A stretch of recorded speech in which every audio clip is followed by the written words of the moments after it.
juga ada mengurangi jam-jam pelajaran di dalam kelas, artinya ada interaksi yang dilakukan di luar kelas gitu.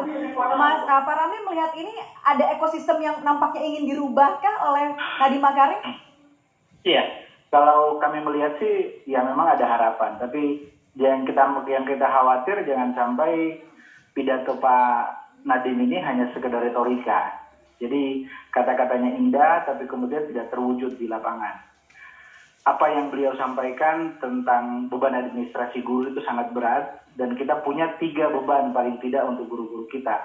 Yang pertama beban administrasi, yang kedua beban kurikulum, dan yang ketiga adalah beban hidup. Ya, dan beban hidup ini dialami oleh lebih dari 50% guru Indonesia. Oke, kalau kita berbicara soal beban administrasi, baru saja tadi kita putarkan juga soal nasib guru honorer yang sampai sekarang ternyata gajinya masih jauh dari kata cukup begitu ya, Pak Ramli. Nah, apa sebenarnya yang membuat administrasi ini terasa menyulitkan untuk khusus guru-guru di pedalaman di daerah-daerah? Sebenarnya bukan cuma guru di pedalaman yang kesulitan dengan administrasi, karena ini terkait regulasi. Jadi guru-guru di kota pun kesulitan dengan administrasi ini. Karena administrasi ini bersangkut paut dengan pendapatan mereka, maka urusan administrasi jauh lebih penting dibanding perkembangan siswanya. Gitu. Jadi guru-guru kita lebih sibuk dengan urusan administrasi dibanding melayani siswanya. Nah, ini yang menjadi realitas di lapangan. Makanya tadi kalau ada cuitan yang menyebutkan bahwa guru zaman now itu guru yang secara administrasi lengkap, itu betul itu. Karena guru-guru kita memang lebih sibuk dengan urusan administrasi dibanding pengajaran. Okay. Bayangkan RPP bisa sampai lebih dari 20 halaman, penelitian tindakan kelas harus berulang-ulang, bertemu dengan pengawas sekolah, dengan tim penilai, kemudian ada lagi yang namanya karya tulis ilmiah, kemudian mereka mau terima tunjangan sertifikasi harus pemberkasan dan sebagainya. Ini masalah yang tidak ada hubungannya sama sekali terhadap kualitas siswa. Selama ini ada pengawasannya nggak sih, Pak Ramli, dari Kemendikbud sendiri terhadap hal-hal yang mungkin nampaknya tidak tersentuh oleh Kemendikbud? Perpanjangan tangan Kemendikbud dalam proses itu adalah pengawas sekolah.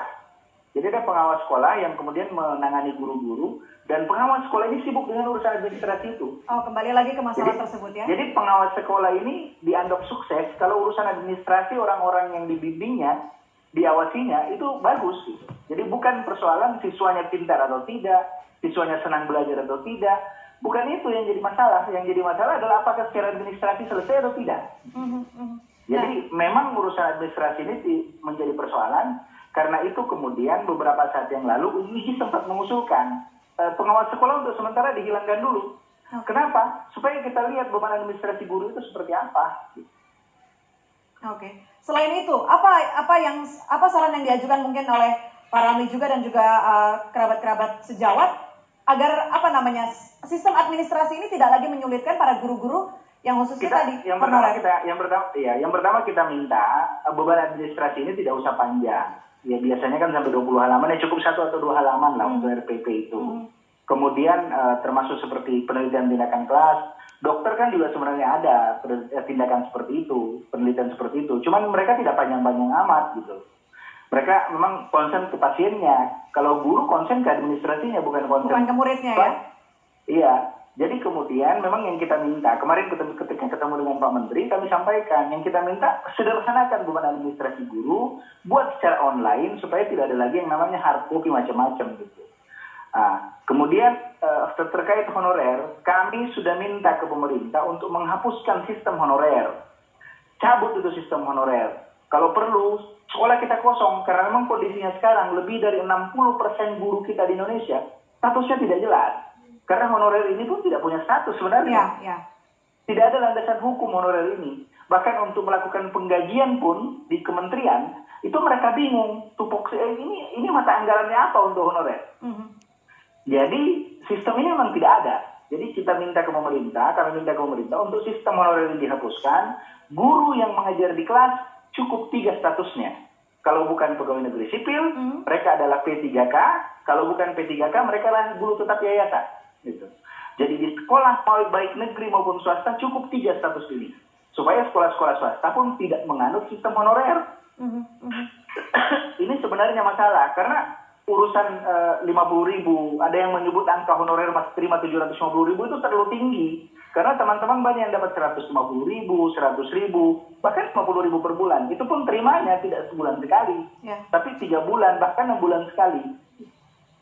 Oke, kita tahu CPNS 2019 sudah dibuka. Nah, kalau mungkin di pandangan orang-orang kalau sudah honorer lebih mudah rasanya ya untuk ikut CPNS.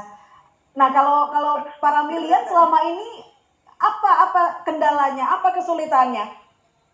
Tidak ada bedanya. Jadi mau honorer, mau bukan honorer, mau jadi disamaratakan ya? Sekalipun. Sama rata aja di mata tes CPNS itu. Gitu. Jadi ini yang kami sebut sebagai pengkhianatan terhadap pengabdian. Tidak ada penghargaan terhadap pengabdian guru-guru kita. Artinya pengawas juga tidak ada bantuannya dong untuk masuk ke CPNS ini? Iya, paling tidak sebagai honorer ada poinnya lah. Misalnya setelah 10 tahun mengajar, dia dapat 10% dari poin 100 misalnya kan gitu. Atau mungkin mereka dapat tambahan 15% dari 100%. Supaya kalau sarjana baru ingin bersaing dengan mereka harus punya kualitas yang jauh lebih tinggi daripada honorer. Ini masalahnya setara saja, bisa jadi mereka tidak lulus. Jadi memang penghargaan pemerintah terhadap guru honorer ini ya boleh dikatakan tidak ada sama sekali. Bahkan mereka dianggap sebagai masalah. Tapi ketika dibutuhkan di ruang kelas, jadi diamkan. Mereka masuk aja di ruang kelas ngajar-ngajar seperti itu. Ini potret yang cukup menyedihkan ternyata ya. Setelah dan banyak daerah-daerah terpencil itu dihuni oleh guru-guru honorer.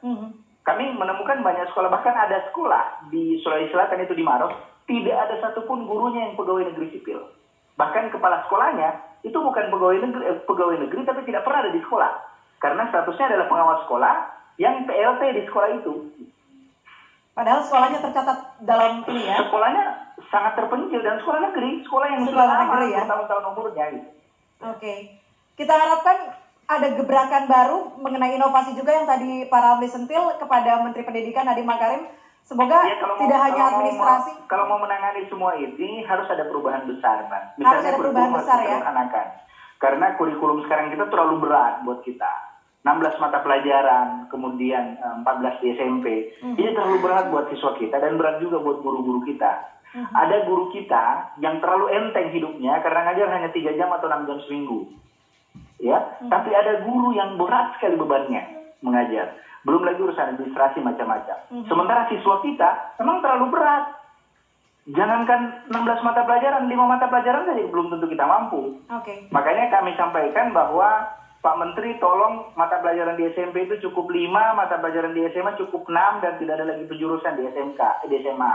Kalau mau SMK yang dikuatkan, kemudian SMK itu betul-betul keahlian. Jangan lagi didominasi oleh pelajaran normatif dan adaptif. Artinya tidak hanya efisiensi regulasi, birokrasi, tapi kurikulum yang juga menyangkut guru dan juga murid juga harus diperhatikan begitu ya. Pak Ramli Rahim, terima kasih banyak sudah bergabung sama kami di CNN Indonesia Connected. Beban kurikulum dan beban hidupnya yang berat. Baik, terima kasih banyak Pak Ramli. Ya,